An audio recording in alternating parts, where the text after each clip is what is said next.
Nous avons Olivier qui est de Montréal. Si nous avons des Canadiens ce soir, allez-y.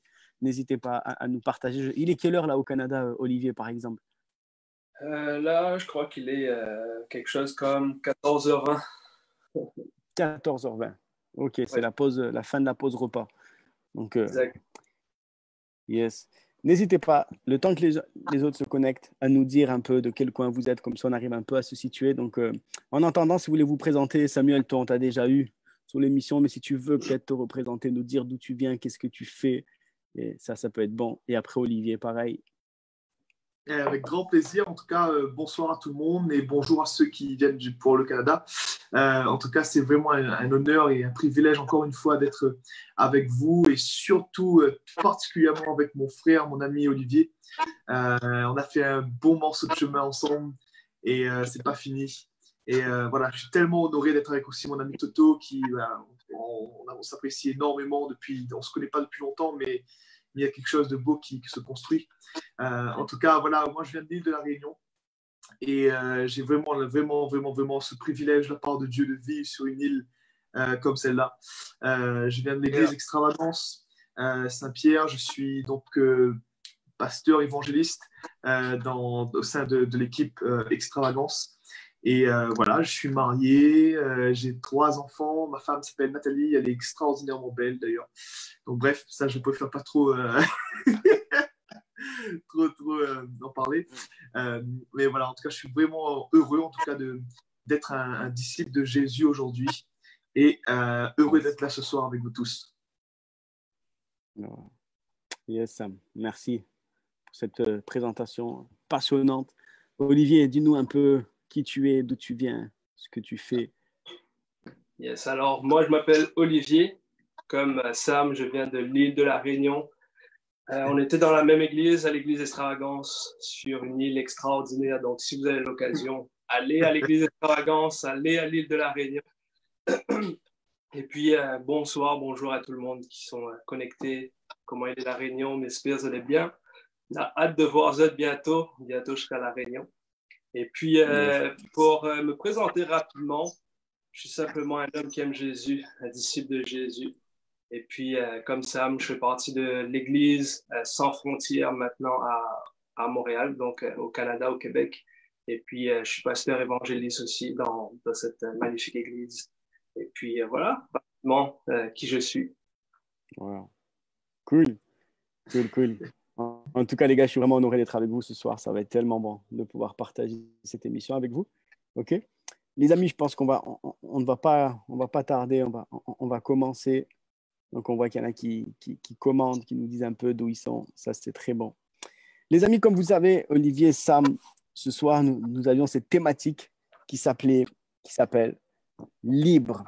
Si, les amis, n'hésitez pas, ceux qui regardent, si à un moment donné, vous n'entendez pas très bien, s'il y a quoi que ce soit, réagissez en live. Il y a toute une équipe qui nous dit aussi. D'ailleurs, merci à toute l'équipe qui est derrière, l'équipe prière, l'équipe qui vous parle en instant T, qui répond à toutes vos questions, qui est là, qui est disponible, qui met cette soirée à part aussi pour passer du temps avec vous. Donc, merci l'équipe pour tout ça. Donc, n'hésitez pas, s'il y a un problème technique, vous n'entendez pas, il y a un petit truc, dites-nous et l'équipe m'enverra un message en live direct pour me dire, Toto, il y a un petit souci. Et comme ça, on peut rectifier pour que le son passe bien et que les choses puissent bien défiler. OK? Yes, les amis, je vous disais, on avait vu, on voit ce titre libre. Ce titre libre, au final, quand on entend libre avec ces points d'exclamation, ça donne envie, les amis. Quand j'ai vu ce titre, je me suis dit, il y a quelque chose de bon derrière ça. Parce qu'on aimerait tous, on vit dans une société où on aimerait tous être libres. Hein, tu sais, quand tu es libre, quand tu sors de... Tu vois, quand on entend libre, c'est au moment où tu dis, par exemple, quand je sors de prison. Tu vois, quand je sors de prison, tu es tellement content de dire, ça y est, libérable, libérable. Tu vois, j'ai eu des amis à moi qui sont rentrés en prison et qui me disaient au moment où les gars sortaient de prison, il y avait toute la prison qui chantait et qui criait libérable, libérable pour dire, ça y est, tu es libre, mon gars. Ça y est, tu vas retrouver dehors, tu vas retrouver ta famille, tu vas retrouver les gens que tu aimes, tu vas pouvoir être libre, tu vas pouvoir être dans un espace, tu vas pouvoir avoir le pouvoir de faire ce que tu as envie de faire. Tu vas avoir le pouvoir de décider ce que tu as envie de décider. Et c'est vrai qu'on vit dans une société, aujourd'hui, on a l'impression que ce mot libre, c'est un peu comme vous savez, comme quand j'achète quelque chose qui n'est pas de marque. Il y a une marque dessus, mais qu'au final, tu sais que c'est une contrefaçon, qu'au final, tu vois, c'est un fake. On a l'impression que ce mot libre, sonne comme un fake. On a l'impression, on nous fait croire qu'on est libre, mais au final, on est loin d'être libre. On est loin d'être libre. Et des fois, on se met tout seul. Et j'aimerais savoir un peu ce soir, vous, ce que vous pensez de cela. Hein, et comment vous pourrez nous aider et des clés, et comment vous le percevez d'être libre. Vas-y, mon ami Sam, mets le feu. Ok, donc moi ce qui me vient à l'esprit maintenant, c'est cette réalité, vous savez, être libre. Tout souvent, quand on veut être libre, quand on veut, parce que tout le monde veut être libre, tout le monde veut se sentir libre. Et la réaction normale, habituelle d'un être humain va être d'essayer de changer ce qui est autour de lui. Il va essayer de changer de cadre, il va essayer d'arrêter des choses, de commencer des nouvelles choses, en réalité d'essayer de modifier l'extérieur pour se sentir libre. Et alors que la liberté selon Christ, lorsque Jésus vient et te rend libre, la première chose qui se passe, c'est qu'il te rend libre à l'intérieur. Et la liberté que Christ nous donne par la puissance du Saint-Esprit commence à l'intérieur. Et une fois qu'à l'intérieur, tu te sens libre, restauré, guéri par la puissance du Saint-Esprit, quelque chose se passe et quelque chose émane de toi. Et effectivement, de l'intérieur, les choses commencent à changer à l'extérieur. Souvent, on inverse cette tendance. On veut que changer l'extérieur pour que l'intérieur change. Alors que Dieu, lui, veut d'abord changer à l'intérieur pour que ça influence et change ce qui est à l'extérieur. Voilà la première pensée que moi j'ai. Je vais laisser mon ami Olivier aussi partager ce qu'il a sur son cœur. Moi, quand je pense au mot, quand tu vas partager ce thème-là, le mot libre, déjà, j'aimerais poser une question, libre selon qui? Et libre selon quoi? Parce qu'il y a une liberté que Dieu amène et il y a une liberté que le monde propose. Et dans moi, ce qui me vient à l'esprit directement, c'est Marc 16, quand Jésus dit « Allez par tout le monde, prêcher la bonne nouvelle dans le monde ». Et ce mot « monde », c'est le mot « cosmos ». Et c'est puissant parce que ce mot-là, ça a donné le mot qu'on connaît bien, ça a donné le mot « cosmétique ». Et en fait, dans la cosmétique, le maquillage, les filles pourront le connaître un peu mieux que nous. Mais le maquillage, c'est fait exprès pour cacher un peu certaines imperfections. Donc, il y a comme une façade, une certaine facette, mais la réalité, la vérité se trouve derrière. Ce n'est pas l'image qui est projetée qui est vraie, c'est ce qui est derrière.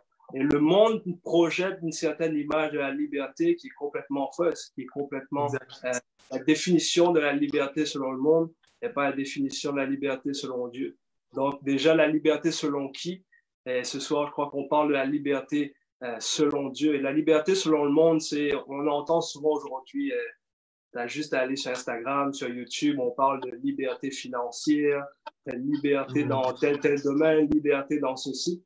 Et sans le vouloir, parfois, on commence à être attiré par ces choses-là. Mais comme Sam le disait, la liberté selon Dieu, ça part de l'intérieur. Et ça va aller à l'extérieur. Ça impacte littéralement tout ton entourage, ton être, tes émotions, ta vie entière, et ça part comme ça. Et puis le verset que tu nous avais partagé, c'est 2 Corinthiens 3, 17, si je ne me trompe 17, pas. C'est ça, verset 17. C'est ça qui dit, là où est l'Esprit du Seigneur, là est la liberté. J'aimerais te dire, où est le Saint-Esprit? Où est l'Esprit? Le Saint-Esprit, pas juste dans l'air et pas juste au ciel. Le Saint-Esprit est venu vivre en nous. Donc là où est le Saint-Esprit, là est la liberté. Donc comme Sam le disait, ça commence à l'intérieur. Donc voilà, rapidement pour moi, qu'est-ce qui me vient à cœur quand on parle de libre? Alors les amis, c'est très fort ce que vous venez de dire. C'est juste l'introduction, les gars. Donc imaginez-vous comment, c'est juste l'intro, et c'est juste pour vous donner les étapes qu'on va voir ce soir. Et j'ai aimé ce que vous avez dit, les amis, il y a quelque chose que vous avez dit, tout part de l'intérieur pour aller à l'extérieur. Ce n'est pas l'extérieur qui nous rend libre, mais ça part tout de l'intérieur pour qu'on puisse accéder à quelque chose à l'extérieur. Vous êtes là, c'est ce que j'ai pu comprendre que vous disiez. Et Samuel t'a dit quelque chose au final et qui m'interpelle parce que c'est exactement la société qu'on vit aujourd'hui. Ce n'est pas pour rien qu'aujourd'hui on vit dans une société de surconsommation. Pourquoi? Parce qu'on essaie toujours de trouver quelque chose, de changer les choses Hein. Tiens, je vais acheter ça parce que peut-être que grâce à ça, je vais être un peu plus libre ou grâce à ça, ça va me permettre d'accéder à ça. Et hier soir, je regardais une amie à moi qui partageait un live et qui disait au final, on a tous l'impression, dès qu'on commence à grandir, on essaye de se dire, voilà, j'aimerais avoir ce type de femme ou ce type d'homme quand je serai marié. Quand je vais être plus grand, j'aimerais me marier avec ce type d'homme et ce type de femme. J'aimerais avoir ce type de travail. J'aimerais me diriger dans ce type d'études. J'aimerais avoir beaucoup d'argent. J'aimerais être riche. J'aimerais avoir ce type de maison. J'aimerais habiter là. Et au final, en grandissant, hein, et ben on arrive à un stade où, bon, au final, on n'a pas eu tout ça. Et au final, on voit qu'il y a quelque chose qui crée en nous une frustration, qui crée des blessures, qui crée des choses. Et tu as dit, et c'est exactement, et au final, on essaye simplement de chercher quelque chose de nouveau. Et comment gérer cela, du coup? Comment gérer, au final, de faire confiance pour pouvoir être libre? En fait, c'est pas compliqué. Il faut déjà comprendre, il me semble, qu'il faut déjà comprendre pourquoi il y a cette tendance dans notre société aujourd'hui de vouloir trouver cette liberté dans les choses qui nous entourent. Et vous savez, moi je crois vraiment une chose dans mon cœur, c'est que si tu cherches à être libre, c'est que tu es emprisonné. Et quelque part, on ne se rend pas compte qu'on est comme dans une prison, mais à l'intérieur. Lorsque nous n'avons pas Christ, lorsque nous n'avons pas été libérés par l'action extraordinaire de Jésus-Christ à la croix, alors on se sent comme emprisonné par toutes sortes de choses. Certains par leur passé, d'autres par le regard des autres, d'autres par l'argent, le besoin d'argent, le manque d'argent. Et après, la liste est longue. Et vous savez quoi? Moi, je crois une chose. Comment faire confiance? Comment, au final, se dire, est-ce que c'est peut-être possible d'être libéré? Écoute, c'est très simple. Il y a cette réalité où nous pouvons faire l'expérience de ce que Jésus a accompli à la croix. Ce que Jésus a accompli n'est pas philosophique. Ce n'est pas un événement passé. Ce que Christ a accompli est au présent, est éternel, est continuellement réel, est continuellement palpable. On peut l'expérimenter. On ne nous demande pas de nous forcer à nous sentir libres. Il y a une réalité. Dès l'instant où on choisit de croire, la puissance de Jésus vient et nous rend libres. Et on ne peut que dire quelque chose. Je ne sais pas pourquoi. Avant, j'étais emprisonné. Maintenant, je suis libre. Je me sens libre. Je me sens en paix. Je me sens ce désir d'avancer. Je sens à nouveau cet espoir qui s'empare de moi. Et je sais qu'il y a quelque chose de bon qui m'attend. Et c'est cela, en fait. C'est pas juste quelque chose qu'on se force ou qu'on choisit d'une façon ou d'une autre. Bien sûr, d'abord, vous faire le choix de se dire je veux être libéré. Mais c'est Dieu est réel. Son amour est palpable. Son amour est accessible maintenant, dès l'instant où tu choisis de croire en lui. Yes. Voilà ce que moi je crois. Yes. Olivier, tu veux rajouter quelque chose? Yes, c'est puissant ce que Sam disait, c'est qu'au final, la phrase qui disait, tu sais pas pourquoi, mais tu commences à expérimenter la liberté finalement. Et c'est ce que j'ai expérimenté. J'étais lié dans la drogue, dans l'alcool, dans le sexe. T'es dans le monde à fond. Tu peux même pas penser. Mais à un moment donné, j'ai fait la rencontre de Jésus. Et du jour au lendemain, la cigarette, c'était un dégoût. Le cannabis, c'était un dégoût. J'avais une sainte crainte de Dieu. Je ne savais pas d'où ça venait. Et comme Sam le disait, c'est quelque chose qui est surnaturel. C'est quelque chose qui prend place en toi, mais c'est accompli uniquement par Jésus. Et dans l'évangile de Jean, la Bible déclare que celui que le Fils rend libre est réellement libre. Et la Bible dit également, vous connaîtrez la vérité et la vérité vous rendra libre. La vérité, c'est Jésus. Il y a une seule personne qui libère réellement sur terre aujourd'hui. Cette personne, c'est Jésus. La Bible va même dire que l'onction brise le joug. Il y a seulement Dieu qui peut te libérer. Tu peux essayer de trouver une certaine liberté dans tes émotions, dans plein de choses que le monde propose. Tu peux essayer de mettre des choses en place, mais laisse-moi te dire une chose. Seulement Jésus libère. Seulement Jésus a payé le prix à la croix. Et dans Jean 1, verset 29, la Bible déclare que voici l'agneau de Dieu qui ôte le péché du monde. Mon ami, tous les liens qui pèsent sur l'humanité aujourd'hui, c'est à cause du péché. C'est rien d'autre que le péché. Tous les liens dans les émotions, dans nos pensées, les maladies, peu importe les circonstances que laquelle tu traverses en ce moment. Tout ça vient du péché.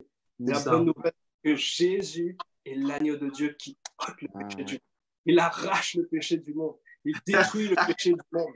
Et seulement son sang, j'ai noté quelques notes ici, mais réellement, il y a deux choses pour te faire expérimenter la liberté. La première chose, c'est le sang de Jésus.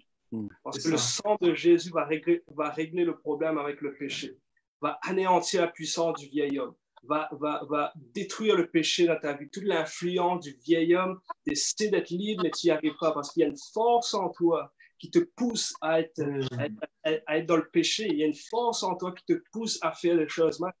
Jésus à la croix a réglé ce problème par son sang. La deuxième chose, c'est ce verset qu'on vient de lire dans 2 Corinthiens 3. C'est le Saint-Esprit.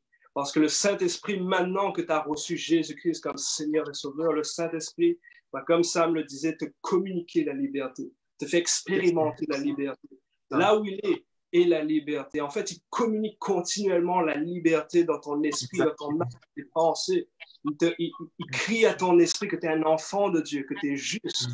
Tu peux t'approcher de Dieu comme si tu n'avais jamais péché. Je vais pousser le bouchon un peu plus loin, mais la liberté que Dieu veut te faire expérimenter, en réalité, cela parle de l'innocence. Cela parle d'une vulnérabilité. C'est comme si tu étais retourné au jardin et comme si l'homme n'avait jamais mangé du fruit défendu. C'est réellement puissant. Je pourrais y aller encore, mais... c'est tellement fort. C'est tellement bon. J'aimerais juste... Puissant, les amis. C'est ce que Dieu veut faire. Dieu veut libérer les puissants. Ouais. J'aimerais juste... Parce que... Donc, après, on a une question. Vous savez que l'émission s'appelle « Si c'était ta question » parce qu'on laisse l'opportunité aux gens, aux jeunes qui nous suivent de pouvoir poser des questions. Donc, il y a des questions qui sont arrivées pendant que vous parliez, des questions super intéressantes. Et donc, j'aimerais vous poser ces questions-là. Mais avant de poser les questions, je sais que, vous savez, on a une chaîne YouTube et toutes les émissions sont rediffusées sur YouTube. Et je sais qu'il y a beaucoup de gens qui regardent. Et peut-être que c'est la première fois que tu vas voir cette vidéo. Et peut-être que ce que Olivier a dit quand on parle du sang de Jésus, et ça, c'est bon. J'aime bien cette expression, le sang de Jésus. Et j'aimerais te reprendre pourquoi on parle du sang de Jésus. Comme ça, tu peux te mettre dans le cadre et tu sais de quoi on parle. Ce n'est pas simplement le sang de Jésus parce qu'on parle d'un film et c'est quelque chose de mystique. Non. Par contre, c'est quelque chose que tu as déjà entendu parce que quand tu fêtes Pâques, quand tu fêtes Noël, quand tu fêtes toutes ces fêtes, on sait et on t'a parlé dans les histoires à l'école, en cours d'histoire, de ce Jésus qui est venu sur terre, qui a marché, qui a guéri des hommes, qui a libéré des hommes, qui a guéri des femmes, des enfants, ont redonné la vie et qui a fini à la croix pour les péchés de l'humanité. Et on dit que ce sang a coulé sur ce bois. Et ce sang-là qui a coulé sur ce bois, ce sang innocent, ce sang qui était inimé, qui coulait sans péché, sans faute. Il a pris la faute à notre place. Et on dit que ce sang-là qui a coulé a couvert tes péchés, a couvert tes peurs, a couvert tes angoisses, a couvert tes échecs, a couvert tout ce qui passe dans ta vie qu'aujourd'hui tu te dis, ça m'empêche d'être libre. C'est exactement ce qu'Olivier et Samuel ont essayé de te faire comprendre en te disant que tu peux être libre que par une personne. Pas par plein de choses, mais pas que par une personne. Par le sacrifice parfait à la croix de Jésus-Christ de Nazareth. Exact. Exact. Okay? Comme ça, tu sais de quoi on parle quand on parle du sang de Jésus. On a une question qui est venue, les amis, donc, qui s'appelle Tania. Donc, Tania nous dit, je reprends juste le message, il vient de s'enlever, pardon. Hop. Alors, Tania nous dit, peut-on être libre du péché ou de notre nature pécheresse et comment faire pour y arriver? Et pardon, c'est Talia, pas Tania, Talia. Ok. Alors, si je répète la question. C'est bon pour toi? Vous avez entendu la question? Ouais. C'est bon? Ok. Je la répète peut-être pour ceux qui sont en live et qui n'ont pas compris. Donc, la question de Talia, c'était peut-on être libre du péché ou de notre nature pécheresse et comment faire pour y arriver? Alors, moi, je crois que oui, on peut être libre du péché. C'est pour cela que Jésus est venu sur terre. Vous savez, souvent, on croit que Jésus est venu sur terre pour la religion catholique ou la religion protestante ou peu importe. Jésus, n'est pas venu sur terre uniquement pour une catégorie de personnes. Jésus est venu sur terre pour l'humanité. Il porte en lui chaque personne qui existe et qui existera aujourd'hui. Moi, je crois aujourd'hui que c'est possible d'être libre du péché. Et de notre ancienne nature, de notre vieille nature, la Bible nous dit qu'il faut qu'on se batte, il faut qu'on prenne continuellement la victoire. La Bible nous dit dans Romains 8 que le Saint-Esprit, que le combat, l'esprit combat la chair. La chair représente le vieil homme, représente notre vieille nature pécheresse. Et vous savez quoi, la nature pécheresse nous rappelle en fait ce que Christ a fait pour nous. Ce qui nous rappelle d'où on vient, en fait. Et donc, on peut être libre de l'influence de notre nature pécheresse. On peut être libre du péché. On peut être libre de tout ça. Vous savez pourquoi? Parce qu'on doit comprendre plus que jamais ce que Jésus est venu faire. Et j'aimerais juste partager un passage avec vous. Lorsqu'on lit dans Luc 4, au verset 18, la Bible nous parle très clairement. Jésus nous indique clairement ce pourquoi il est venu, ce pourquoi il est devenu homme sur terre pour nous montrer l'exemple. Écoutez bien ce qu'il dit. L'Esprit du Seigneur est sur moi, parce qu'il m'a oint pour guérir ceux qui ont le cœur brisé. Et si on prend le temps d'expliquer chaque passage, chaque terme que ici Jésus cite, c'est extrêmement puissant comment Jésus détaille avec précision ce qu'il est venu faire. Et il y a cette réalité où Jésus est venu pour guérir nos cœurs qui ont été brisés. Parce que la source, l'une des sources qui fait qu'on peut tomber dans le péché, c'est que notre cœur a dû être brisé à un moment donné. Et Dieu vient, il y a cette réalité où Jésus vient par l'onction du Saint-Esprit. Il vient et il guérit ton cœur qui est brisé. Et on peut continuer, il est venu pour annoncer la bonne nouvelle aux pauvres. Et cela, c'est une réalité.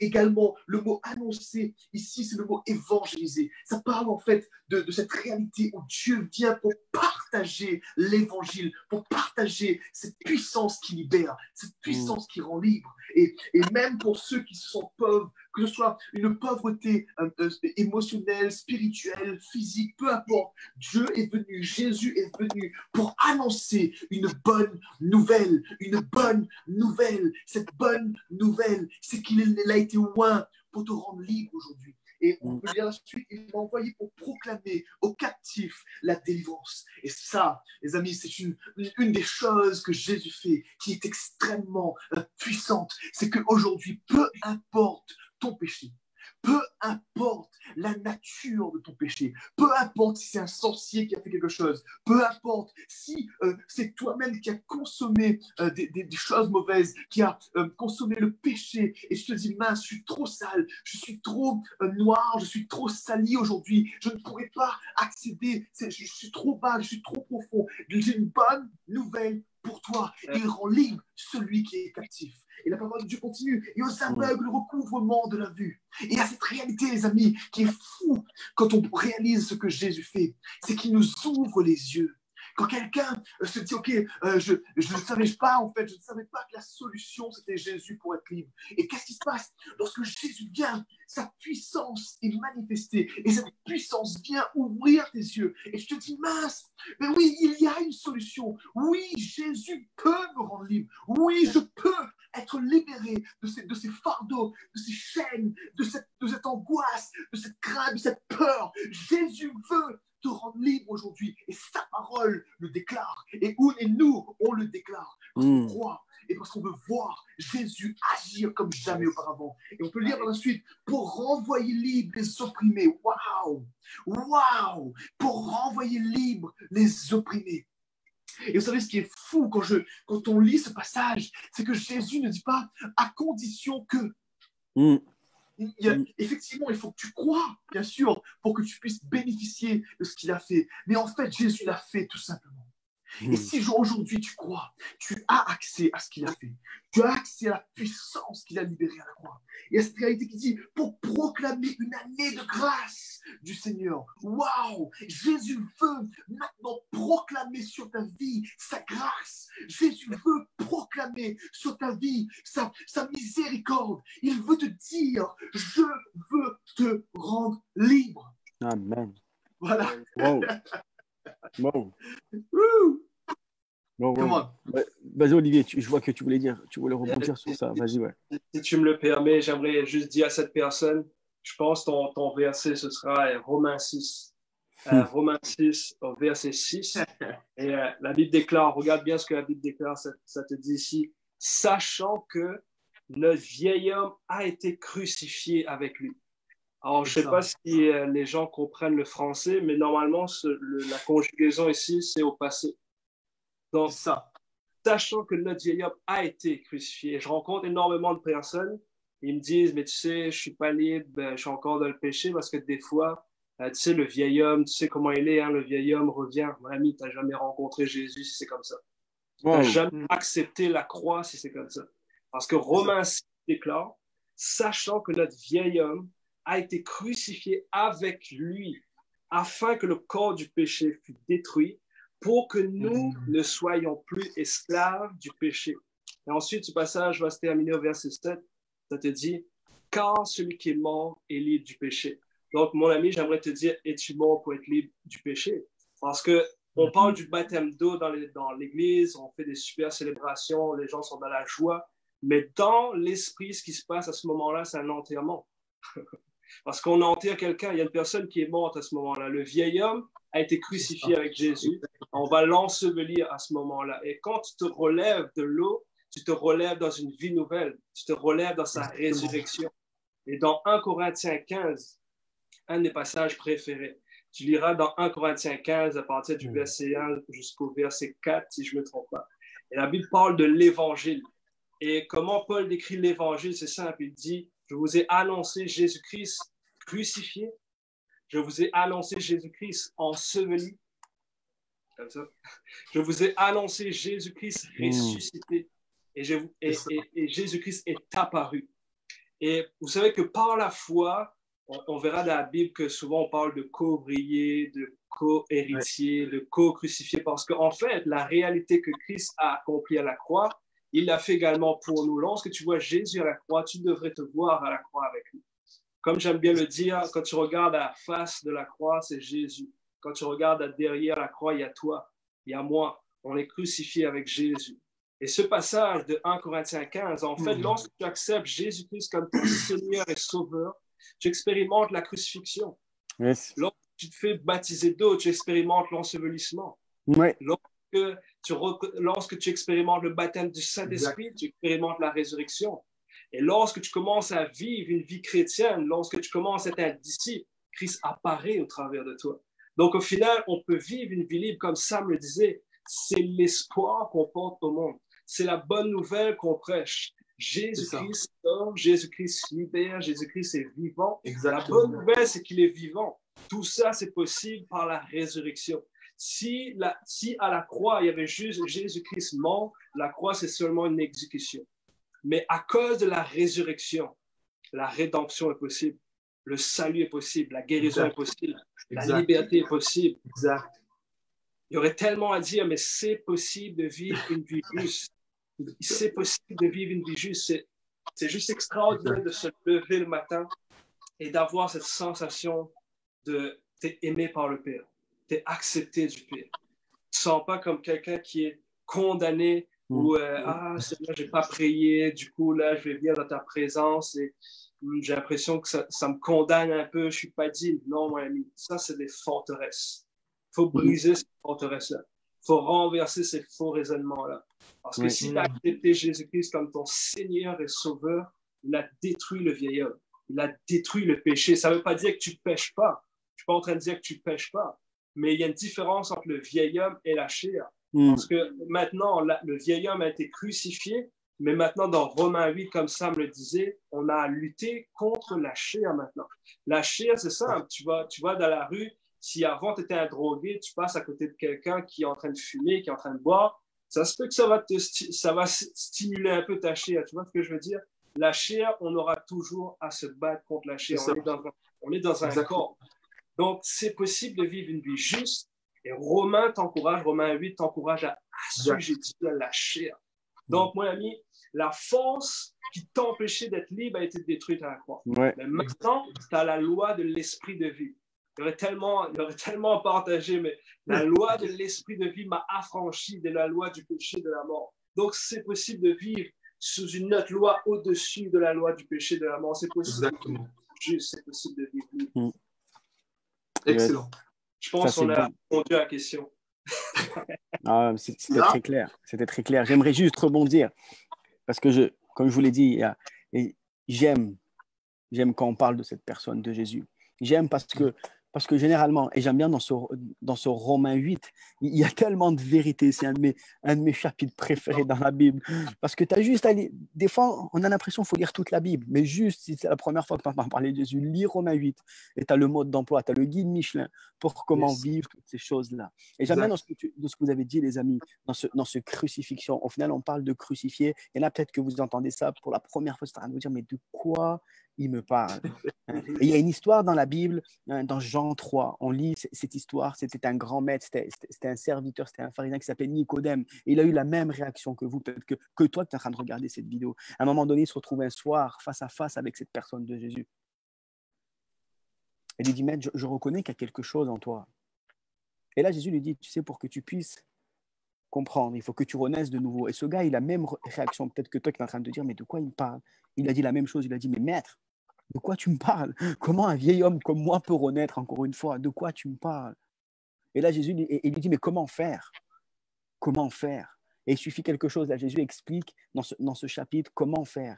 Il explique qu'au final, c'est quelque chose qu'on ne voit pas. Il est comme le vent. C'est quelque chose qu'on ne comprend pas. Il souffle, mais tu ne sais pas dans quelle direction il va. Et c'est exactement la même chose pour toi. Il faut croire. Et dans quoi? Dans ce Jean 3, on voit que Jésus arrive et il faut croire dans une personne. Dans ce verset 16 où il dit « Car Dieu a tant aimé le monde, car Dieu t'a tant aimé à toi qui est en train de regarder cette vidéo, qu'il a donné son Fils unique, afin que quiconque, que toi qui es en train d'écouter cela, soit sauvé, soit libéré. » Et ce qui est bon, c'est que dans le verset 17, c'est que Jésus n'est pas venu pour condamner. Jésus n'est pas venu pour juger. Jésus n'est pas venu pour te marcher sur la tête et te dire « Tu es nul, hein, tu ne corresponds pas du tout. » Non. Mais il est venu pour t'aimer. Il est venu pour te relever. Il est venu pour toutes ces choses. Et quand Olivier parle de cette chair qu'on a à se battre, hein, des fois on ne comprend pas, peut-être que tu ne comprends pas, mais dans Romains 8, hein, il y a quelque chose de bon. C'est qu'à un moment donné, quand il parle de chair, c'est qu'il parle de désir humain. Ça veut dire quoi, tes désirs humains? Et on va aller plus loin parce qu'on a reçu pas mal de sujets de prière. On voit que ces désirs humains sont encore là et te pourrissent la vie. Quand on parle de désirs humains, ça peut être la pornographie, ça peut être la masturbation, ça peut être l'alcool, ça peut être la cigarette, hein, ça peut être toutes ces choses qui sont là qui te disent mais purée, j'arrive pas à me débarrasser de ça. Ça peut être la nourriture, ça peut être toutes ces choses au final où tu te dis c'est moi j'ai envie, tu vois. C'est exactement ça et on a à se battre contre ce moi-là qui te dit non. Et au final, le jour où tu acceptes que ce Jésus-là rentre dans ta vie et que tu te dis toutes ces choses-là ont été prises, ont été mises en public, ont été affichées en public et que c'est Jésus a pris cela, c'est à ce moment-là, comme Nicodème, tu renais, c'est une nouvelle créature qui naît, c'est un nouveau toi qui naît. Et c'est cet esprit-là qui va te rendre libre. Et c'est exactement cela. Et j'aimerais, les amis, qu'on puisse aller plus loin avec ça. Je voulais juste reprendre parce que je sens qu'il y a beaucoup... Ouais, vas-y, je te laisse. Deux petites secondes, juste pour rebondir rapidement sur l'histoire de Nicodème. Ouais. C'est vraiment fort de mon esprit. Si tu me permets, j'aimerais juste le partager rapidement. Juste une petite précision, peut-être qui pourrait encourager quelqu'un. Lorsque Nicodème arrive devant Jésus, et il arrive de nuit. Donc, il le fait de manière comment dire, cachée. Il arrive en face de Jésus et puis il dit mais c'était forcément Dieu parce que je vois les miracles que tu as accomplis et aucun homme ne peut faire ce que tu as fait toi. Et là Jésus dit mais nul ne voit le royaume de Dieu s'il ne naît de nouveau. Ouais. Et quand Jésus dit cela, en fait, c'est qu'il nous rappelle, les amis, que ce n'est pas notre façon de penser, ce n'est même pas une réflexion humaine, parce que la logique humaine ne fait pas la différence. La logique humaine, même par rapport au miracle, même si la déduction que Nicodème a eue à ce moment-là n'était pas suffisante pour qu'il puisse passer dans une autre dimension, Jésus lui dit, mais il te faut une révélation. Il te faut quelque chose de la part de Dieu. Il faut que le Saint-Esprit te révèle quelque chose pour que tu puisses être né de nouveau, pour que tu puisses voir le royaume de Dieu, pour que tu puisses discerner les choses du royaume. Ce n'est pas juste un processus humain, dans le sens d'une réflexion ou une logique humaine, mais c'est une révélation de l'Esprit qui fait toute la différence. Amen. Donc voilà, juste une petite précision, je voulais ajouter ça aussi à ce que tu disais. Ouais, ça c'est bon. Olivier, tu voulais rajouter quelque chose, non? Non, vas-y, mon ami. Oui. Ce qui est bon, et là on va passer à la suite, mais ce qui était bon, Sam, je veux vraiment reconduire à ce que tu disais là. Et ça, c'est tellement bon parce qu'au final, tu peux voir ces choses. On voit que, comme on a pris ce verset là dans 2 Corinthiens 3, 17, on voit où l'Esprit du Seigneur est là, il y a la liberté. Mais on voit qu'au verset 16 et au verset 18, c'est tellement fort. C'est tellement fort parce qu'il dit, mais lorsque les cœurs se convertissent au Seigneur, le voile est ôté. C'est ça. Wow. C'est-à-dire qu'au moment où tu acceptes Jésus dans ta vie, ce qui est devant toi, qui te cache tes yeux, à ce moment-là, ça, et là, tu vois quelque chose. Mais sans avoir expérimenté Jésus, tu ne pourras pas aller là. C'est pour ça que Jésus le dit, nul ne vient au Père que par moi. Nul ne peut passer qu'à Dieu qu'à travers la personne de Jésus. Parce que le sacrifice de Jésus a permis qu'on ait un accès direct à Dieu. Exact. Le verset 18 nous dit, nous tous qui le visage découvert, contemplant comme dans un miroir la gloire du Seigneur, nous sommes transformés en la même image de gloire en gloire, comme par le Seigneur, l'Esprit. Wow. Amen. Moi, quand je lis ça, je me dis, il n'y a rien de plus beau que d'être libre comme ça, de me dire qu'au final, je peux simplement me revoir dans ce miroir-là et que Dieu me voit de gloire en gloire. Et c'est exactement ça. Et j'aimerais, les amis, vraiment là, qu'on arrive dans du concret. J'ai aimé tout à l'heure, Olivier, tu nous as parlé en quelques mots de ta vie, entre guillemets, d'avant et comment comment au final, dans ta vie d'avant, tu pouvais te sentir libre parce qu'au final, tu pouvais te sentir libre de dire j'ai plein de filles. Et tout le monde peut se sentir libre de dire voilà, je peux gambader de fille en fille au final. Je peux boire de bière, 3 bières et au final, une fois que je suis vraiment alcoolisé, j'ai l'impression, ce sentiment d'être libre. Une fois que je suis bien dans ma tête, une fois que je suis bien posé, parce que j'ai bien fumé, à un moment donné, j'ai l'impression d'avoir cette sensation de liberté. Mais au final, on se rend compte que quand on rentre à la maison, qu'on se retrouve tout seul, on se rend compte qu'au final, on est simplement esclave de ces choses. Et moi, j'aimerais juste avoir du concret. Parce que comment on peut faire? Quel est le cheminement? Quel est le processus pour rentrer dans cette liberté? Quel a été, toi, ton cheminement? Peut-être Sam aussi, après, si tu veux rebondir. Mais quel a été le cheminement? Quelles sont les clés? Aujourd'hui, on voudrait donner du concret. J'aimerais dire, OK, aujourd'hui, c'est des jeunes qui sont en train d'écouter cela. Et peut-être que ça leur parle. Peut-être que ça leur parle de se dire, mais c'est vrai au final. En fait, c'est la classe devant les êtres humains de se dire, moi, je peux gambader de fille en fille. C'est la classe de se dire, moi, voilà, je suis tellement beau gosse, je suis tellement frais, que je peux faire ça, je peux me le permettre. Je suis libre de le faire. Mais qu'au final, derrière, tu es juste esclave de toutes ces choses. Parce qu'au final, tu n'arrives même pas tu as tellement honte des fois que tu n'arrives pas à t'arrêter. Tu vois, ce sentiment-là. Et au final, quel a été ton processus? Et quel processus on pourrait donner en quelques clés pour que celui qui écoute ça, il se dise, oh, ça me parle, j'aimerais mettre cela maintenant en pratique dans ma vie. Je dirais, si on veut, imaginons que tu veux éradiquer l'alcool dans un pays. Qu'est-ce qu'on fait? Est-ce qu'on ferme les bars ou est-ce qu'on ferme l'usine? Si tu veux éradiquer l'alcool dans un pays, tu peux fermer les bars, mais l'usine va continuer à produire. Donc, tant que tu t'es pas attaqué à l'usine, tu pourras essayer, mais il y aura toujours de l'alcool. Je prends cet exemple-là pour un peu l'image d'un péché, l'image d'expérimenter la liberté. Si tu veux être libre, tu dois t'attaquer à l'usine. Si on attaque l'usine, à un moment donné, il n'y aura plus d'alcool dans le pays. Eh bien, la première étape, c'est de recevoir Jésus-Christ comme Seigneur et Sauveur. La première étape, c'est ça, parce que réellement, à ce moment-là, on a parlé du vieil homme, on a parlé de cette nature qui est connectée à Adam. Il y aurait tellement à partager, mais on sait que l'homme a péché et cela a amené une certaine nature pécheresse, comme on l'a mentionné. Et Jésus-Christ à la croix a réglé ce problème-là. Donc, tu dois recevoir Jésus-Christ, premièrement. La deuxième étape, c'est comme également on l'a partagé, c'est de rester connecté au Saint-Esprit. Parce que le Saint-Esprit va te faire vivre maintenant dans cette liberté.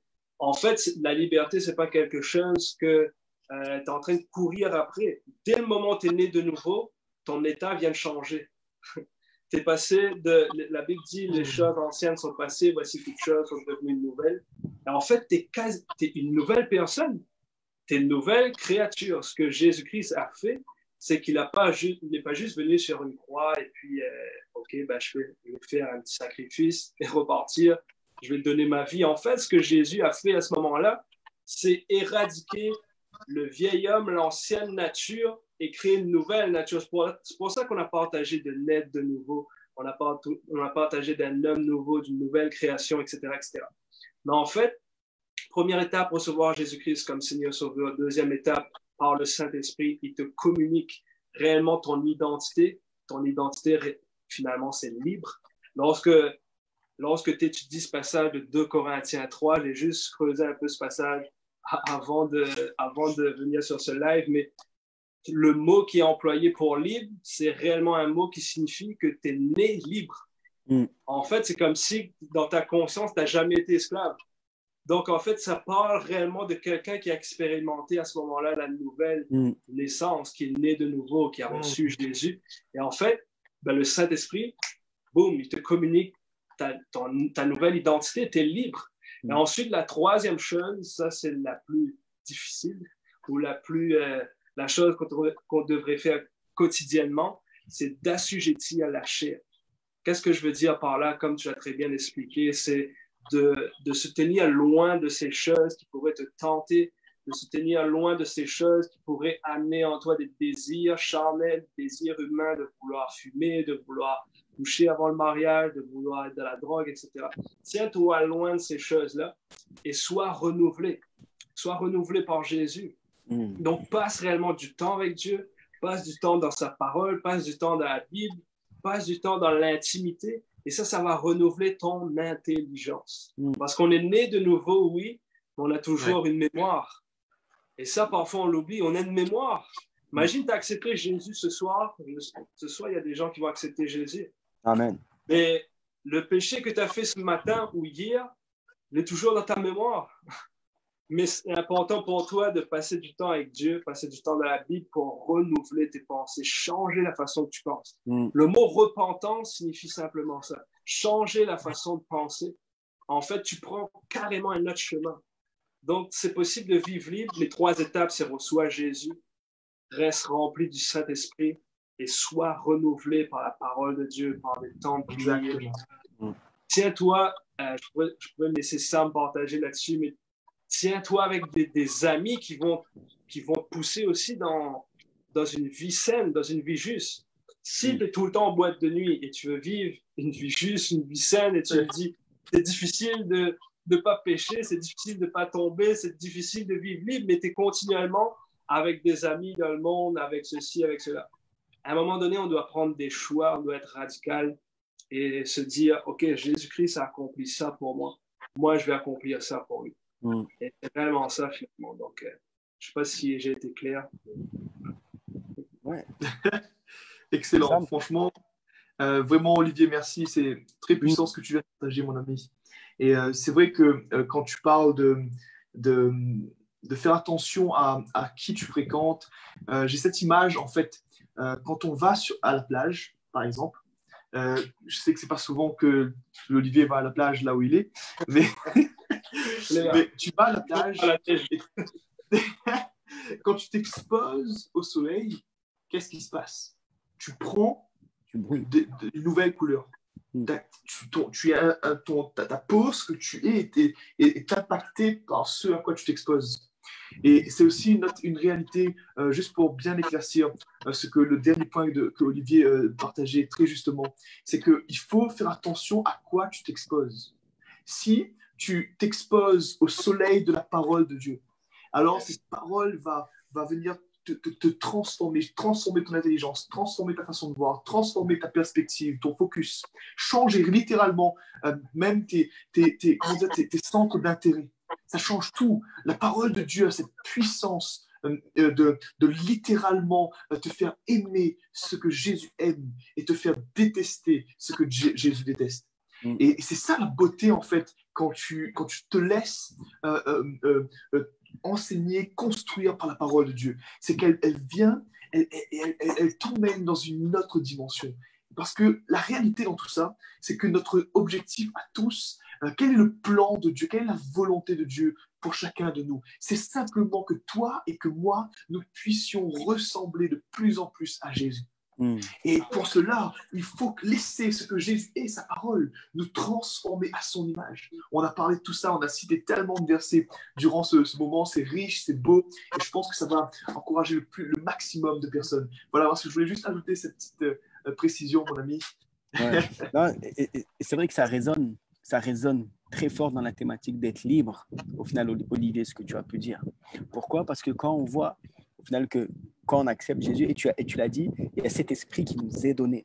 Donc, il y a toute cette autorité qui nous a été donnée. Et si vous pouvez le faire, là, si vous regardez le live, allez sur Google et tapez la définition du mot libre. La définition du mot libre, hein, il y a un moment donné, il y a un deuxième point à Larousse qui dit avoir le pouvoir de décider. Avoir le pouvoir de décider. Pourquoi? Parce qu'à un moment donné, une fois que tu acceptes Jésus, comme l'a dit Olivier, j'aimerais juste rebondir sur cela, parce que c'est tellement fort ce que tu as dit. C'est qu'à un moment donné, ce que tu vas accepter dans cette première clé d'accepter Jésus dans ta vie, c'est-à-dire que tu acceptes tout. Tu n'acceptes pas juste le côté, OK, Jésus, non, tu prends tout le package. Tu vois, c'est pas simplement 10 euros, 30%, 20 euros juste à moitié de Jésus, et si je rajoute 100 euros en plus, peut-être je peux négocier. Non, là, c'est gratuit et tu prends tout le package. Et c'est-à-dire que dans ce package-là, il y a l'autorité qui vient. Pourquoi? Parce que tu es libre. Et c'est-à-dire que tu es libre dès que ces mauvaises choses reviennent, tu as le pouvoir de décider avec Jésus. Pourquoi? Parce qu'il fait partie de ta vie. Pourquoi? Parce qu'il est ancré en toi. Pourquoi? Parce que la Bible nous dit que ce n'est plus moi qui vis, mais c'est l'Esprit de Dieu qui est en moi. Pourquoi? Au moment donné, tu l'acceptes. Et c'est exactement cela. Et c'est tellement bon ce que tu as dit. Et c'est tellement fort. Oui, ça va. C'est vraiment excellent. Je suis activé à fond, les gars. C'est bon. Dieu est présent. Et vous savez, c'est juste une autre précision. Lorsqu'on accepte Jésus, c'est pas juste comme celui qui nous sauve, comme celui qui a accompli cet acte extraordinaire, mais c'est surtout comme étant ton Seigneur.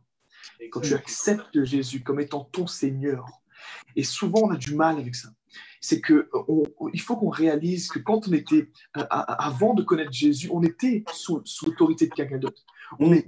Quelqu'un d'autre était notre Seigneur. On ne peut pas se dire, ouais, moi j'étais mon propre Seigneur. Non, non, non, non.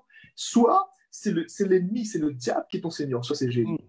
Et quand tu changes de nature, comme disait très justement Olivier, quand tu passes dans cette dimension, tu deviens un enfant de Dieu, tu te soumets également à sa seigneurie. Tu reconnais, mais c'est pas juste que tu reconnais la seigneurie de Jésus, c'est que tu l'embrasses, c'est que tu le chéris, c'est que tu prends, et je vais vraiment partager un truc rapide, mais lorsque tu regardes dans la parole de Dieu ce que David partage, c'est extraordinaire. Ce que David partage, lorsqu'il dit qu'il se sent, qu'il prend la parole comme une douce, obéir au commandement de Dieu, c'est une joie, c'est un plaisir intense de pouvoir juste obéir à tes commandements, Jésus. C'est ce qui se passe lorsqu'on donne notre vie à Jésus et qu'on se dit, OK Seigneur, tu es mon Seigneur aujourd'hui. Si ta parole dit ça, je le fais. Si ta parole dit cela, je le fais. Parce que tu es mon Seigneur, tu es mon chef, tu es mon roi. Et je te suis, et je suis avec toi. Et tu me conduis. Ma vie, ce n'est plus moi qui la conduis, c'est toi qui la conduis. C'est un peu on va dire une traduction du passage dans ce que tu disais, Galates 2, 20, lorsqu'il dit que ce n'est plus moi qui vis, mais c'est Christ qui vit en moi. Cette réalité, c'est quand Jésus devient réellement, lorsque tu l'acceptes comme ton Seigneur et Sauveur. Seigneur et Sauveur. Yes. Ça, c'est très important. Amen. Amen. Et tu voulais dire quelque chose, Olivier, ou pas? Si tu veux, je peux partager. Hein. Non, mais parce que j'ai vu que tu étais en train de partir sur quelque chose. Si tu veux, on prêche jusqu'à demain matin. C'est tellement activé, c'est juste bon. Non, non, mais parce que moi, c'est exactement ce que tu es en train de dire. C'est juste bon parce qu'on est en train de voir qu'il y a un processus qui est en train de se mettre en place. Et les amis, il y a quelque chose de fort que le Saint-Esprit et que Jésus veut faire ce soir avec ta vie. On a vu, on voit qu'il veut vraiment prendre la place pour que tu aies l'autorité. Parce qu'une fois que tu es libre, tu as acquéri cette autorité. Tu vois, tu ne restes pas, c'est pas simplement une rencontre banale, c'est pas simplement, ok, ça va juste changer émotionnellement quelque chose de fort. Non, il y a tout qui va changer. Ta vie va changer, ton entourage va changer. Tu vas être l'élément qui va transformer ton entourage. Exact. Amen, amen. Et ça, je veux que tu le comprennes. Il y a quelque chose de fort qui se passe à travers cette liberté que Jésus veut t'amener. Et c'est vrai, il y a toutes ces questions qui pourraient venir. Et j'aimerais, les gars, que vous puissiez, parce qu'on sait qu'une fois qu'on arrive là, on sait que les pensées, c'est quelque chose de fort qui nous empêche d'être libres. Une fois et j'aimerais qu'après, on va reprendre ces clés essentielles, Olivier. Là, on va juste continuer, mais j'aimerais que ce soir, il y ait des personnes qui commencent à mettre quelque chose de concret. Comme on a dit, ce soir, on veut mettre des choses concrètes. Et peut-être, et j'ai aimé ce que tu as dit, Olivier, tout à l'heure, tu as dit, peut-être que tu dis que tu as rencontré Jésus, mais que tu as encore des peurs et que tu as l'impression que tu n'es pas libéré. Ça veut dire que tu n'as pas rencontré réellement Jésus. Et des fois, ça peut faire mal. Parce que des fois, on est en train de se dire, mais attends, ça fait 15 ans. Ça fait 15 ans que je vais à l'église et tu te permets de dire ça. Mais mon ami, ce n'est pas moi qui me permets, ce n'est pas Olivier qui se permet de dire ça. C'est parce que c'est la vérité. Et la vérité, la foi me vient de ce que je l'entends et ce que j'entends me vient par la parole de Dieu. Parce qu'à un moment donné, la parole de Dieu me dit que tout l'ancien est crucifié. Et ce soir, on a une décision à prendre ensemble. J'ai une décision à chaque jour qui se lève, moi, Toto, personnellement, à prendre. De me dire, est-ce que ce jour, je décide, une fois de plus, de tout abandonner pour suivre Jésus? Pour lui dire, je te laisse toutes mes pensées, je te laisse toutes ces choses. Comme le verset nous le dit, si je ne me trompe pas, dans Corinthiens, où il dit, je mets toutes mes pensées sous l'obéissance de Christ. Yes. Et ça, c'est une décision qu'il faut prendre à chaque jour. Et on a deux décisions à faire ce soir. Soit j'endurcis mon cœur et je me dis, mais pour qui tu te prends? Soit je me dis, Seigneur, encore ce soir, tu me laisses l'occasion de pouvoir revenir au pied de la croix. Encore une fois, tu me laisses l'occasion simplement de revenir à ton trône, dans l'état que je suis, pour que enfin j'ai une rencontre personnelle, enfin qu'il y ait un contact, un point de contact avec toi. Et ça, on peut le voir dans l'histoire. Je suis un peu comme vous, les gars, là, ça commence à venir, j'arrive plus à m'arrêter. Il va falloir que j'arrête aussi. Mais on le voit quand Jésus vient pour voir Lazare. Marie qui vient dit, c'est trop tard. Mais à un moment donné, cette Marie avait entendu parler de Jésus. Elle avait mangé avec ce Jésus. Elle avait vu tout ce que Jésus avait fait. Sauf que Marie avait juste une appréhension de qui était Jésus. Mais à ce moment-là, il lui dit, je suis la résurrection et la vie. Pourquoi? C'est parce qu'à ce moment-là, Marthe et Marie avaient besoin d'avoir un point de contact. Et peut-être que ce soir, tu as besoin d'avoir un point de contact avec Jésus. Peut-être que tu es comme mec, tu es en train de dire à Jésus la même chose. C'est trop tard. Tout est mort en moi. C'est trop tard. Tout est foutu en moi. C'est trop tard. Je ne ressens plus rien. C'est trop tard. Je n'ai même plus d'effet quand je frappe ma femme. Je n'ai même plus d'effet quand je me drogue. C'est trop tard. Et le pire, c'est que je vais à l'église sans honte, sans gêne. C'est trop tard. C'est mort. Mon ami, c'est à ce moment-là où quand tu dis c'est mort, que tu es en train de dire à Jésus, vas-y, viens. À ce moment-là que Jésus est en train de te dire, c'est bon quand c'est mort, parce que je vais amener la vie. Il y a une décision à prendre. Et j'aimerais qu'on puisse la prendre. Et j'aimerais que ce soir, on puisse prendre cette décision ensemble. Je ne sais pas ce que vous en pensez, les amis, si vous avez quelque chose à rajouter, mais qu'on puisse dire, OK, la première clé. Et des fois, on essaie de mettre des clés et d'essayer de comprendre et de se dire, OK, il faut que je prenne... Et moi, le premier à me dire, il faut que je prenne un plan d'action. Mais c'est exactement ça, la première clé. La première position, c'est Jésus. Parce que de lui va découler. C'est lui, par son esprit, va découler la stratégie qu'il faut mettre en place dans ta vie. Par lui va découler l'autorité qu'il va falloir que tu prennes place dans ta vie. Par lui, il y a toutes ces choses qui vont se mettre en place. Okay? On a reçu plein de messages de prière juste après, mais j'aimerais vraiment, si ce soir, tu veux mettre cette première clé en place que Olivier nous a partagée, de dire, je veux prendre cette décision de donner ma vie à Jésus. Mais qu'est-ce que c'est donner ma vie à Jésus? Sam, si tu veux peut-être nous dire, qu'est-ce que c'est réellement de donner sa vie à Jésus? Donner sa vie à Jésus, c'est écrit dans les Écritures. On va lire ensemble dans Romains 10, au verset 9, ou Romains 9, verset 10, attends que je vérifie.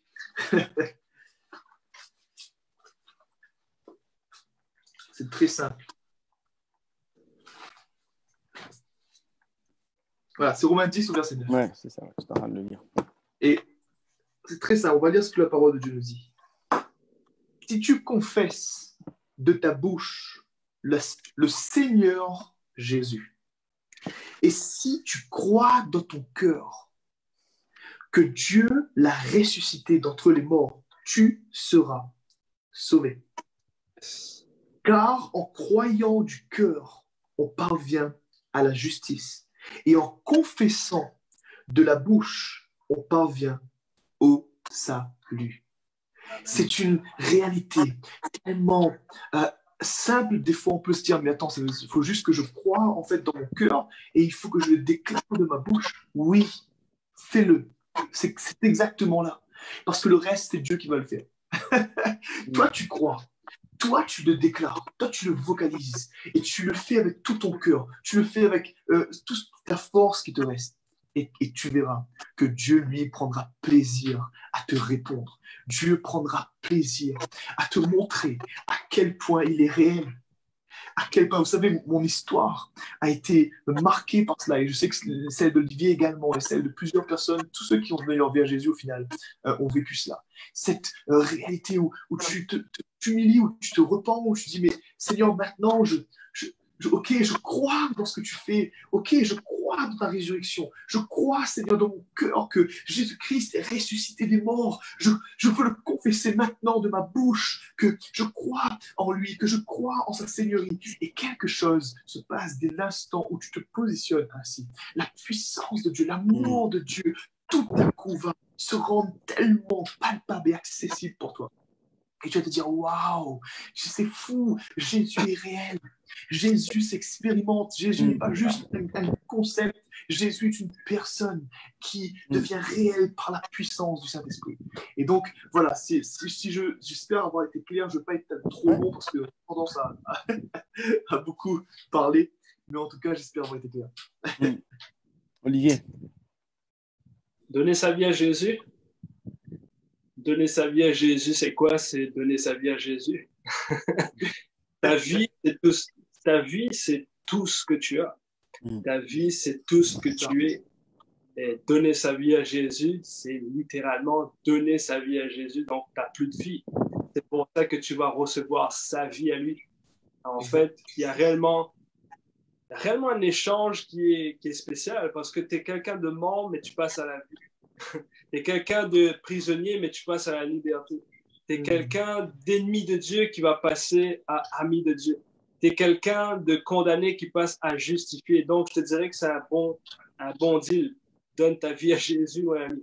Mais ensuite, ce qui va être important, comme Samuel l'avait mentionné, c'est de vivre sous la seigneurie de Jésus.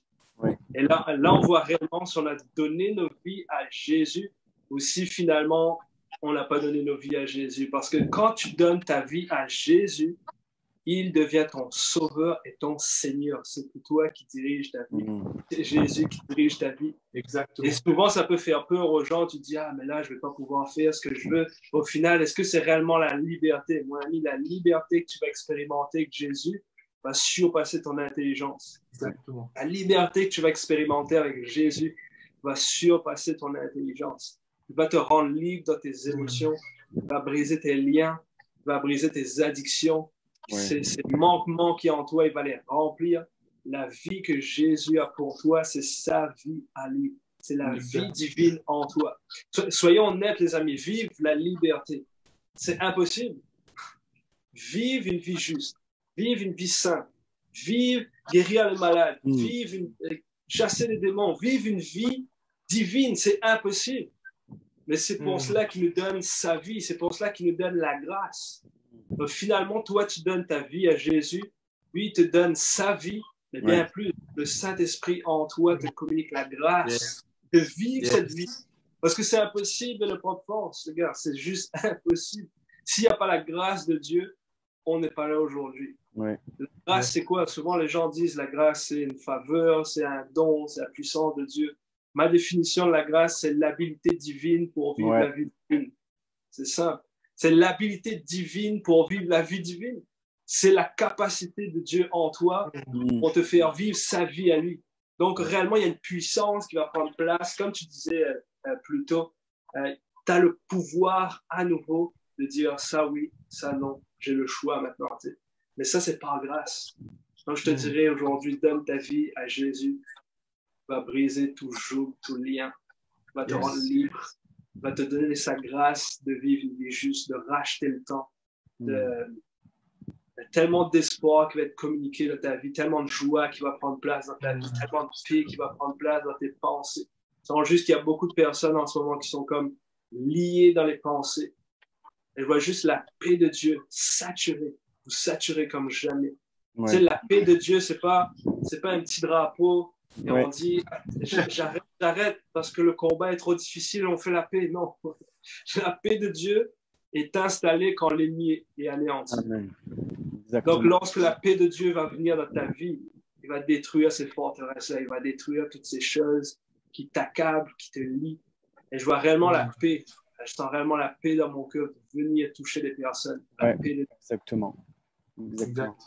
Yes. Donne ta vie à Jésus ce soir. Reçois Jésus-Christ. Les amis, pour ceux qui sont sur le live, si jamais ça vous parle, j'aimerais simplement que vous puissiez réinteragir. Peut-être que c'est la première fois que tu entends parler de Jésus. Et je sais qu'il y en a qui vont regarder cette rediffusion. Si tu regardes cette rediffusion et que ça te parle, et tu dis, je veux donner ma vie à Jésus, tu sais comment ça fonctionne. Marque un petit commentaire et tu seras recontacté comme on a l'habitude de faire pour qu'on puisse prier avec toi. Mais si peut-être que tu te dis, ça fait 15 ans que je suis dans la foi, et que tu te dis, et que ça t'a fait réagir, de te dire, mais au final, c'est vrai, j'ai encore ces peurs, c'est-à-dire que je n'ai pas rencontré Jésus. Ce soir, j'aimerais vraiment qu'on puisse prier pour ces deux personnes, les amis, si ça vous dit. Qu'on puisse prendre un temps, si jamais tu veux donner ta vie à Jésus pour la première fois aujourd'hui ou quand tu vas regarder la rediffusion, j'aimerais simplement que tu puisses nous dire maintenant, j'accepte sur le live. Et comme ça, on va commencer à prier avec Olivier et Samuel. Et si c'est 15 ans que tu dis, je suis chrétien, et que j'ai l'impression de ce que je viens d'entendre, qu'au final, je n'ai pas eu une rencontre personnelle de la personne de Jésus. C'est simplement rester de la théorie de chaque dimanche, quelque chose que j'entends, quelque chose d'un personnage, de l'histoire, de quelque chose qu'on me raconte, mais qu'au final, personnellement, je ne pourrais pas donner d'avis personnel de ce que Jésus est dans ma vie, parce que je ne le vis pas à chaque jour. Peut-être que tu te dis ce soir, malgré 15, 20 ans passés dans la foi, ou 1 an ou 2 ans, j'aimerais rencontrer personnellement avec Jésus. J'aimerais que tu te dises, j'aimerais le rencontrer. Et que tu puisses simplement écrire cela sur le live ou quand tu vas regarder cette rediffusion, ou alors simplement nous envoyer un message et qu'on prendra un temps pour prier avec toi. Mais maintenant, j'aimerais, les amis, si ça vous dit, Sam, Olivier, qu'on puisse prier pour ces 2 cas. Et après, j'aimerais qu'on puisse prendre un temps de prière. Et si tu as des sujets de prière maintenant qui sont là sur le live, n'hésite pas.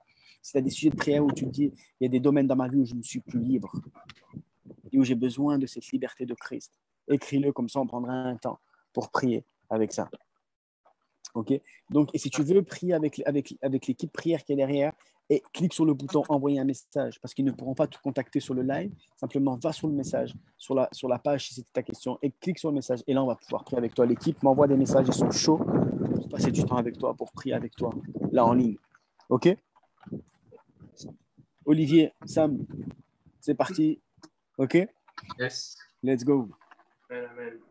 Moi, j'aimerais juste rebondir sur ce que tu disais avant, juste donner une image à peut-être des chrétiens qui ont fréquenté l'Église, mais comme on l'a mentionné, peut-être tu n'as pas réellement donné ta vie à Jésus, ça peut paraître bizarre, ça peut paraître radical, mais mon ami, on n'est pas venu ici pour jouer, on est venu ici pour prêcher l'évangile. Exactement, yes. On doit recevoir Jésus-Christ. Exactement. Et l'image que j'ai pour toi est simple, c'est que très souvent, malheureusement, c'est pour ça qu'on doit revenir à l'évangile puissant, l'évangile saint.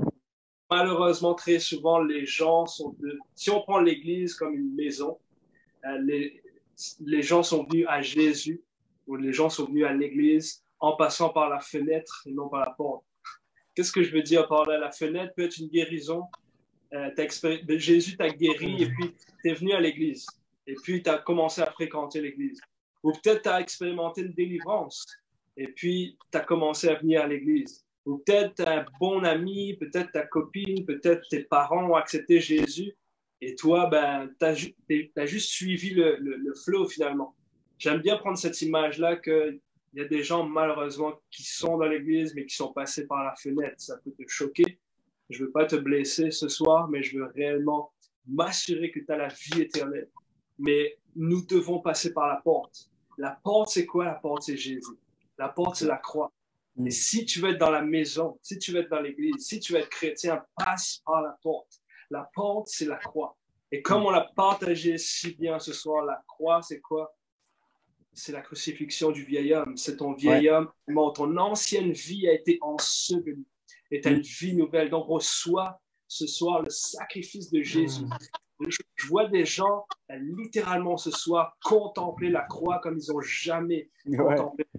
Je vois des gens juste au pied de la croix et juste réaliser la puissance que Dieu a libérée pour les sauver.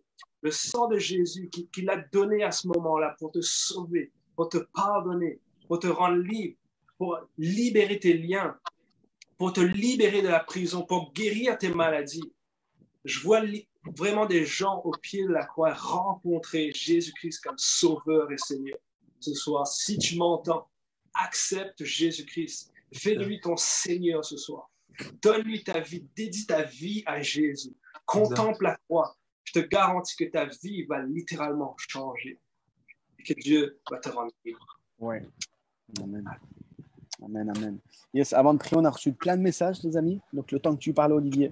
Donc, j'aimerais vraiment qu'on puisse prier pour toutes ces personnes. OK? Donc, alors, il y a Alexandra qui a accepté de donner sa vie à Jésus. Donc, on puisse prier pour Alexandra. Et c'est après une autre personne qui dit je veux rencontrer Jésus. Elle dit je veux rencontrer Jésus. Donc, elle écrit je veux. Il y a Erika qui demande pour son mal d'épaule, aussi qui veut être libérée de ses douleurs aux épaules. Il y a Elodie qui dit j'ai vraiment besoin de Dieu et demande la prière. Yes. Et il y a des messages qui sont en train de s'envoyer. OK, si on peut déjà prier pour ça, c'est cool, c'est énorme, gloire à Dieu. Elodie, il se passe quelque chose de fou dans le ciel. C'est quelque chose de fort qui est en train de se passer à Alexandra quand tu dis j'accepte Jésus dans ma vie. Mais je laisserai mes amis se faire la joie de te raconter avant de prier qu'est-ce qui se passe là-haut pour une âme qui donne sa vie à Jésus. Il y a quelque chose de fort et j'aimerais qu'on puisse prier. Mais là-haut, il y a une fête qui est en train de se faire. Pourquoi? Parce qu'il y a cette liberté qui est en train de venir à toi. Et saisis ces paroles d'amour. Et que dès demain, tu puisses te dire, dès maintenant, une fois que tu donnes ta vie à Jésus, sache que tu as le pouvoir de décider maintenant. Tu as le pouvoir de décider. Toute l'autorité de Christ, toute la puissance de Christ est en toi. Yes, les amis, je vous laisse prier.